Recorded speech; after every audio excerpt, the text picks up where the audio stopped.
Hello പ്രിയപ്പെട്ടവരെ, ഞാൻ അനീഫ കട്ടുപ്പാറ. നമ്മുടെ ചിന്ത ഡ്യൂട്ടി ഫ്രീ ചാനലിലേക്ക് എല്ലാവർക്കും ഹൃദ്യമായ സ്വാഗതം. എന്റെ വീഡിയോസ് ഈ ആഴ്ചയിൽ ശ്രദ്ധിച്ചാൽ നിങ്ങൾക്കറിയാം. ഇപ്പോ ഞാൻ 3-4 വീഡിയോസ് ചെയ്തതെല്ലാം ഇപ്പോഴത്തെ നമ്മുടെ സമൂഹത്തിലെ സംഭവവികാസങ്ങളെ കുറിച്ചാണ്. ഒരു ഭാഗത്ത് പിന്നെ ഇന്നത്തെ വാർത്തയിൽ നിറഞ്ഞു നിൽക്കുന്നത് ഹാരിഫ് ഹുസൈൻ എന്നൊരാൾ.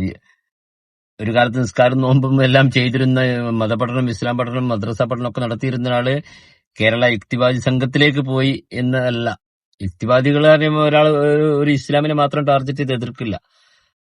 യുക്തിവാദി സംഘത്തിലേക്ക് പോയിട്ട് മറ്റുള്ള മതങ്ങള്, ഹിന്ദു, മുസ്ലിം, ക്രിസ്ത്യൻസ് അല്ല, വെറും ഇസ്ലാമിനെയും ഇസ്ലാമിലെ പുണ്യ കാബയെയും ഖുർആനെയും പ്രവാചകരെയും ഒക്കെ വളരെ ഹീനമായി ആക്ഷേപിക്കുന്ന. അപ്പൊ അതിന്റെ സന്തോഷ വാർത്ത കഴിഞ്ഞ വീഡിയോ പറഞ്ഞു. ഇന്ന് ഒരു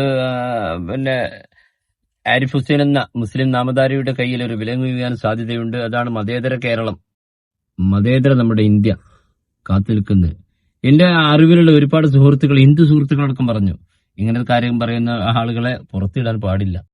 അപ്പൊ ഒരു ഭാഗത്ത് ഇസ്ലാമിനെ എതിർക്കുന്ന നിരീശ്വര പ്രസ്ഥാനക്കാർ അങ്ങനെ, മറുഭാഗത്ത് ഇസ്ലാമിനെ കുറിച്ച് പഠിച്ച് തലപ്പാവുധാരികളായ പണ്ഡിതർ തന്നെ അവരുടെ ഈഗോക്കനുസരിച്ച് എന്തും പറയാന്നുള്ളത് കഴിഞ്ഞ വീഡിയോസിലൊക്കെ പറഞ്ഞു.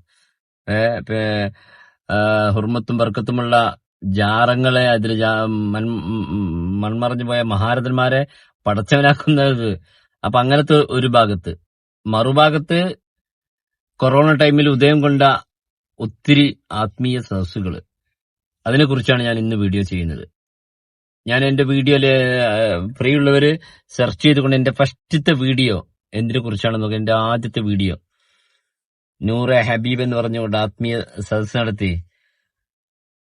ഒരു വരി അറബിയുടെ അർത്ഥമോ അറബിയോ അതിന്റെ ഗ്രാമറോ ഒന്നും സ്വയം സമ്മതിച്ച ഖുർആൻ ഓതന അങ്ങനത്തെ ഒരു വ്യക്തിയെ ഞാന് 5 ലക്ഷം രൂപ നൽകാമെന്ന് വെല്ലുവിളിച്ചിട്ട്, അതിന് ഈ തരുണിമണികള്, ഈ അഡ്മിന്മാരും അതുപോലെ ഓരോ റൂട്ടിലുള്ള ബസിന്റെ അഡ്മിന്മാരും സ്ത്രീകളും എന്നെ ഒത്തിരി വിളിക്കുക എന്നല്ലാതെ അതിന് ഇന്ന് വരെ ഒരു റീപ്ലൈ കിട്ടിയിട്ടില്ല. 5 ലക്ഷം രൂപ വെല്ലുവിളി ആരും ഏറ്റെടുത്തില്ല. അപ്പോ ആ റൂട്ടിൽ തന്നെ ജ്യേഷ്ഠന്റെ വഴികൾ വളരെ വിജയമാണെന്ന് പഠിച്ച അനിയൻ നൂറെ ഏർവാടി എന്നാണ് മറ്റൊന്ന്.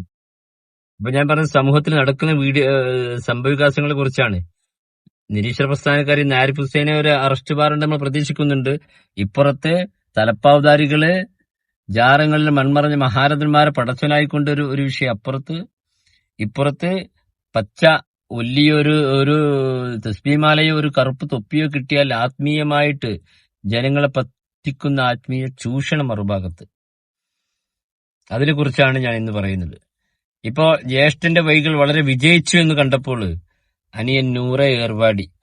ഇപ്പൊ നമ്മളൊക്കെ മുമ്പത്തൊക്കെ ഞാനൊക്കെ അറിയാം. ഞാന് കൊടപ്പനക്കൽ തറവാട്ടിലൊക്കെ ഓരോ പുണ്യമായിട്ട് അവിടെ പോകുമ്പോഴൊക്കെ, ചെറുപ്പത്തിലൊക്കെ നമ്മളെ സ്ത്രീകളെ കൂടെ ഉമ്മമാരെ കൂടെ ഒക്കെ പോകുമ്പോഴൊക്കെ ഒരു ജനാലിന്റെ അടുത്ത് തങ്ങളെന്ത് പറയും, ജനാലിന്റെ പുറത്ത് നിൽക്കും. ഇത് ക്യാമറ ഓണായിക്കൊണ്ട് ഫضل പറയാൻ വേണ്ടി മാത്രം ഞാൻ ആ രംഗം കാണിക്കില്ല. അപ്പൊ നൂറെ ഏർവാടി ജ്യേഷ്ഠന്റെ വഴി വിജയിച്ചത് കൊണ്ട് തെരഞ്ഞെടുത്ത വഴിയാണ്. അപ്പൊ എന്റെ വീഡിയോ സബ് ചെയ്തവരുടെ സബ്സ്ക്രൈബേഴ്സ്, അതുപോലെ എന്റെ വീഡിയോസ് കാണുന്നവര്, ഞാനാരും ലൈക്ക് അടിക്കാനോ സബ് ചെയ്യാനൊന്നും പറയുന്നില്ല. പക്ഷേ എന്റെ ഏറ്റവും ആദ്യത്തെ വീഡിയോ എടുത്തു പോയി. എന്തിനു വേണ്ടിയാണ് ചാനൽ തുടങ്ങിയത്? എനിക്കൊരു ഇൻകമിന് വേണ്ടിയോ അല്ല. ആദ്യത്തെ വീഡിയോയിൽ പറഞ്ഞു ഇന്ന് വരെ വർഷമായി, ഇന്ന് വരെ വെല്ലുവിളി ഏറ്റെടുത്തിട്ടില്ല. ആ വഴി തന്നെയാണ് അനിയനെ തിരഞ്ഞെടുക്കുന്നത്.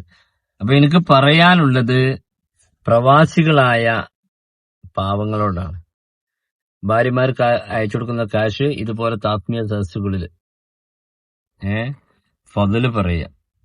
എന്നിട്ട് സിനിമയിലൊക്കെ കണ്ട രംഗങ്ങളും പോലെ ഓരോരുത്തർ നിർത്തി പറയിക്കുക. എന്നിട്ട് അത് തങ്ങളടുത്ത് വന്നിരുന്ന, എന്റെ അടുത്ത് വന്നിരുന്ന ചോദിച്ചാ പോരെ, തങ്ങളടുത്ത് വന്നിരുന്നോ, എന്താ ഫضل? എന്തൊരു കോമാളി കോപ്രായങ്ങളാണ് സമൂഹത്തിൽ കാണുന്നത്. ഇതൊക്കെ സംഭവം എന്താ അറിയോ? വെറുതെ ഇല്ല ഈ ജമാഅത്ത് ഇസ്ലാമി മുജാഹിദുകളൊക്കെ പല്ലിളിച്ച് ചിരിച്ചുകൊണ്ട് കൊഞ്ഞനം കുത്തി ഇസ്ലാമിനെയും സുന്നികളെയും എതിർക്കുന്നത് ഈ ജാതി കോപ്രായങ്ങളും കോമാളിത്തരങ്ങൾക്കും തലവെച്ചു കൊടുക്കാണ് സമൂഹം. പച്ചയായ പാവങ്ങളായ ഉമ്മമാര് എന്തെങ്കിലും ഒരു ഇത് പറയും, ഒന്നാള് അവിടെ പോയിന്ന് കുട്ടിക്ക് അസ്മാരം മാറിയിരിക്കണ്, അതതിന് ടൈമായ മാറും. തങ്ങന്മാർക്ക് ഫضലും തബറക്കും ഹൈറും ഇല്ല എന്നല്ല, പക്ഷേ അതിൻ്റെതായ റൂട്ടുണ്ട്, അതിൻ്റെതായ ഒരു ഫضലുണ്ട്. അത് ഞാൻ നേരത്തെ സൂചിപ്പിച്ചു. നമ്മളൊക്കെ പോകുമ്പോ ഒരു പെണ്ണുങ്ങളെ കാണാൻ ജനലിന്റെ സൈഡിൽ നിന്ന് കൂടെ സംസാരിച്ചിരുന്ന അതൊക്കെ ഒരു തങ്ങന്മാർ ഒരു കാലം ഉണ്ടായിരുന്നു. ഇതങ്ങനെയല്ല. കുറച്ചുകൂടെ മാറിക്ക് ക്യാമറയുടെ മുന്നിൽ നിർത്തിക്കൊണ്ട് ഈ ഫضല് പറഞ്ഞുകൊണ്ടുള്ള ഈ കോപ്രായത്തരങ്ങള് മുജാഹിദുകാർക്ക് പറഞ്ഞ് ചിരിക്കാനല്ലാതെ പാവപ്പെട്ട സ്ത്രീകൾ മാത്രമാണ് ഇത് വിജയിപ്പിക്കുന്നത്. അവരെ വിചാരം ഇത് തന്നെയാണ് ശരി. കൂടുതലൊന്നും പറയുന്നില്ല. അതുകൊണ്ട് ഞാന് അന്ന് വെല്ലുവിളിച്ച ഇന്നും ആ ജ്യേഷ്ഠനായ നൂറെ ഹാമിദ് ആറ്റക്കോയ സുഹൃത്തിനെ ഞാൻ വെല്ലുവിളിക്കുകയാണ്. ഇന്നും ഒരു പേജ് ഖുർആൻ കണ്ടോതിത്തരാൻ കഴിയുമോ? 5 ലക്ഷം രൂപ. അന്നത്തെ വെല്ലുവിളിയാണ്. ഇന്നുവരെ ഏറ്റെടുത്തിട്ടില്ല. എന്നെ പലരും വിളിച്ചത് ഒരു 80-85% സ്ത്രീകളാണ്.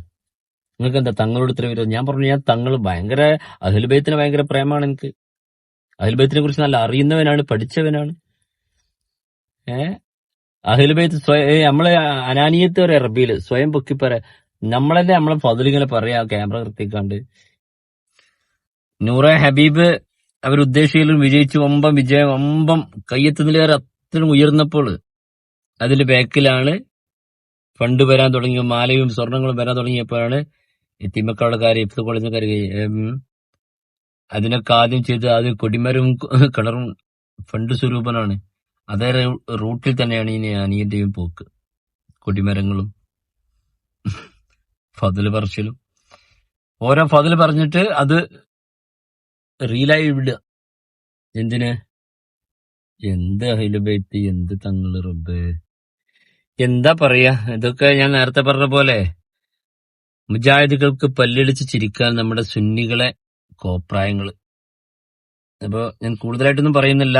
ഇത് വിജയിപ്പിക്കുന്നത് നമ്മളെ പാവങ്ങളായ സ്ത്രീകളാണ്. എന്തെങ്കിലും ഫضലുണ്ടോ? ആ ഫضല് സ്ത്രീകൾക്ക് നബി പറഞ്ഞത് ഇരുട്ടറ വീട്ടിൽ നിന്ന് എന്ത് ചെയ്താലും, നിസ്കരിച്ചാലും, ഏട് ചൊല്ലിയാലും, ഏത് സ്വലാത്തങ്ങൾ ഏടില്ലാത്ത 313 പല ഏടുകളും, ഏത് ഏടല്ലത്? അത് വീട്ടിൽ ചെല്ലല്ലാതെ ഈ കോപ്രായങ്ങൾ കാണിക്കുന്ന, ആക്ഷൻ കാണിച്ചുകൊണ്ട് ഫضല് കാണിക്കുന്ന ആളുകള്. ഞാൻ കുറ്റപ്പെടുത്തി പറയുന്നില്ല, ഇത് വ്യക്തിഹത്യല്ല ഞാൻ ചെയ്യുന്നത്, ചൂഷണമാണ്. അപ്പം നമ്മുടെ സുന്ദരമായ ഈ പുണ്യദീനിന് ഇന്നത്തെ കാലത്ത് ഏറ്റവും പേടിക്കേണ്ടത് നിസ്കരിക്കാത്തവരെ, അല്ലെങ്കിൽ കള്ളു കുടിക്കുന്നവരെ, അല്ലെങ്കിൽ പിന്നെ ഇപ്പൊ തമ്മാടിത്തരം ചെയ്ത് നടക്കുന്നവരല്ല പേടിക്കുന്നത്, ദീന് വിറ്റ് ക്യാഷാക്കുന്നവരെയാണ്. ഒരു സംശയവുമില്ല.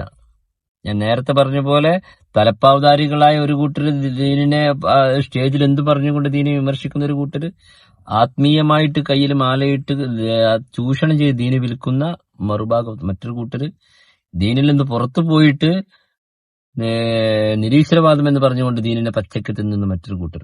അല്ലാതെ ഇന്ന് ദീനിനെ പേടിക്കുന്നൊരു നിസ്കരിക്കാത്തൊരു നോമ്പിനെ കുറിച്ചല്ല. അപ്പോ ദീനിന്റെ ചൂഷണം തിരിച്ചറിയാൻ നമ്മള് പ്രിയപ്പെട്ട സഹോദരിമാർ തയ്യാറാവണമെന്ന ഒറ്റ റിക്വസ്റ്റോട് നിർത്തുകയാണ്. Good bye. അനീഫ കട്ടുപ്പാർ.